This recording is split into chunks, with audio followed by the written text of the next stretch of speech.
Greetings, humans. I'm Andy, and I'm George, and welcome back to the Windmill full of corpses. So we have Haru now on screen on the first frame, and both her arms are up, which means she's about to hit symbols. And we actually know that because a second and a half of the video got to play before we paused it. Yes. And this is the Hammer of Wrath, official live video taken from Knocking at Heaven's Gate, which is the new live release from Lovebites coming in, I think, August.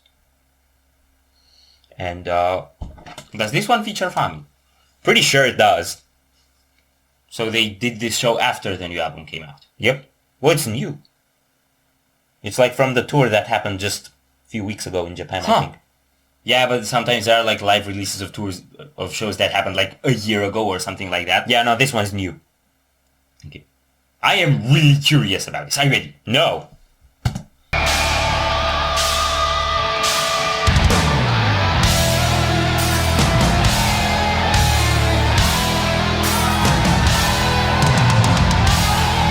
Nice.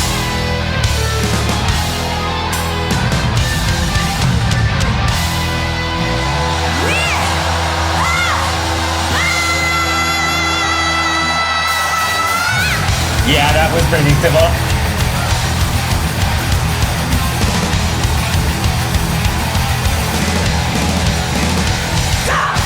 Go!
Okay.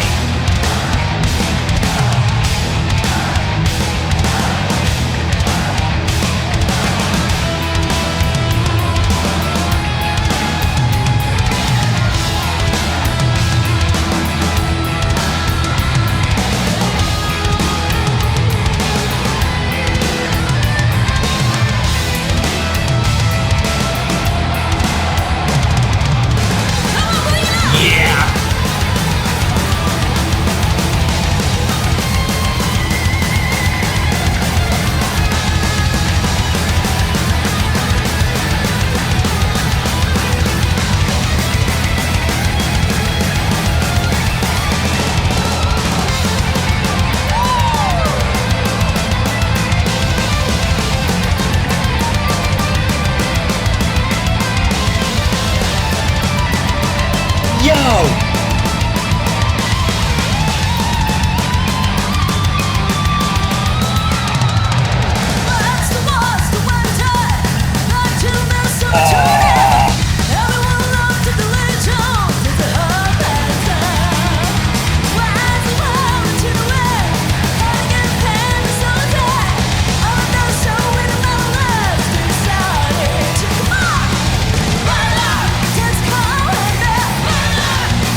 that was wild. Until that last moment, I was holding off on saying it, but new favorite live performance. Probably, yeah. My word, this was out of this world. Yeah, because it's at Heaven's Gate, and that's not in this world, and it's actually at Heaven's Gate because they have, like, the columns and stuff. Yeah. I love how they did that aesthetic.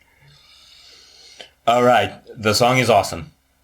I'm gonna need to catch my thoughts. Solo section. We're gonna lead with the solo section. Okay, let's lead with the lead section. It kind of starts more slowly, and I think it's on the same groove at the beginning. So you have the intro that's this like sort of slower, spaced out groove, and then that interrupts and they start running because that's just what they do. And then they come back into that slower groove at the beginning of the solo so that you have some more feely leads, and then start running with the solo as well. That was a really cool dynamic. And I really love what was happening through that, because when you have these more spaced out bits, they're usually just spaced out. Yeah. But this was spaced out in terms of tempo, but Haruna was filling it up.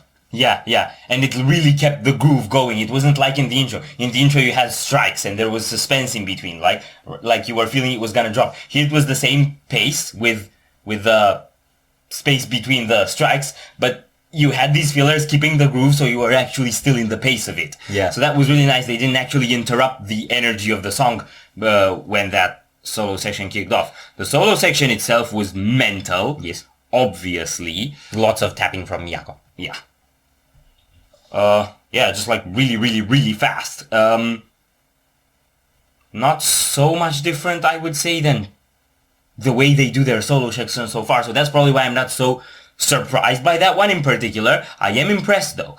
Now, what really got me about this video, other than the solo section, was the actual, quality of the sound and of the video. Like, in terms of the actual quality of the production, it has to be the best thing I heard from them. Really? Yeah. I actually felt like the sound had a bit more of a live energy. Like, it didn't feel as polished to me as previous stuff from them. Well, I didn't think it was polished, but I think it was coming across really, really well. Like, exactly the way it was intending to. The bass snippets. The bass snippets are crazy, and I'm willing to bet they're probably not so noticeable in the original. Probably. They're probably just Famiing it up because they have Fami and Fami can Fami up things. Also, she did a long note. And by long notes, I mean they were multiple notes, but they were chained together. And she does, she did this before where she does these really powerful long high belts and then she ends them, but now she didn't end it. She just descends in a lower register and keeps it going for a little bit longer, just so that you start pleading for her to breathe in before she dies or something. And she had to do it on top of another mad solo section as well. Yeah, because apparently the first one wasn't enough. Yeah, so that moment floored me.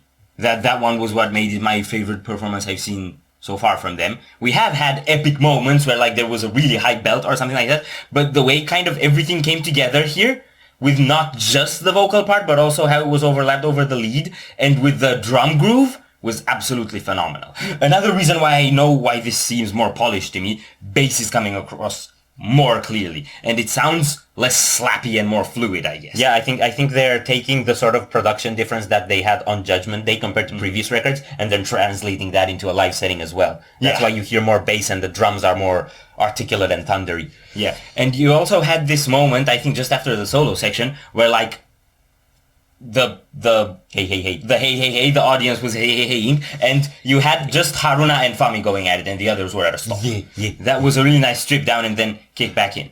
Last thing, one of my favorite drum sections from Lovebites, because we get either more power metal-y performances from them that are very much double bass and fast and techy and with a lot of transitions. Or we get very thrashy sections, like you'd have in Dissonance. This had a lot of the thrashy elements, but it was mixing them really well with groove. And my biggest gripe usually with thrashy drum sections is that they get a bit too monotone. You have that tupa-tupa going on constantly. So here you had the tupa-tupa going on, but you had spurts of double pedals kicking in and out, and then you had the alternation with a more spaced out groove that was more headbanging and inviting rather than just whacking you over the head. Yeah. So that alternation was spectacular, and her her accents on the symbols are some of the best accents on symbols that I've heard.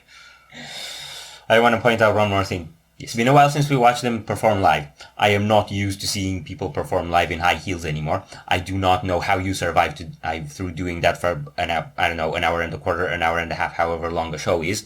But I have one thing to say. Wear sneakers. Seriously, don't die. Actually, now that I think about it, if you were to place a bet, what's more in pain after a Lovebites show? Their fingers or their feet? I'm willing to bet it's their feet. Yeah, the fingers are used to it. Yeah. But I imagine when they're practicing at home, they're not doing it in high heels. They're doing it in pajamas. I'm trying to imagine them, though, in those, like, really glitzy, almost, like, celebratory outfits, and then, like, Converse sneakers. That would be quite the cocktail. Yes. I want to see that. Mm-hmm. Someone Photoshop that for me. Mm-hmm. Are we done here? Yes. So if you enjoyed this reaction, we'd greatly appreciate the likes and shares, and if you want to see more, don't forget to subscribe with bells on. Thank you very much for stopping by. We hope you enjoyed your stay, and we'd love to see you back at the Windmill very soon. Corpse out.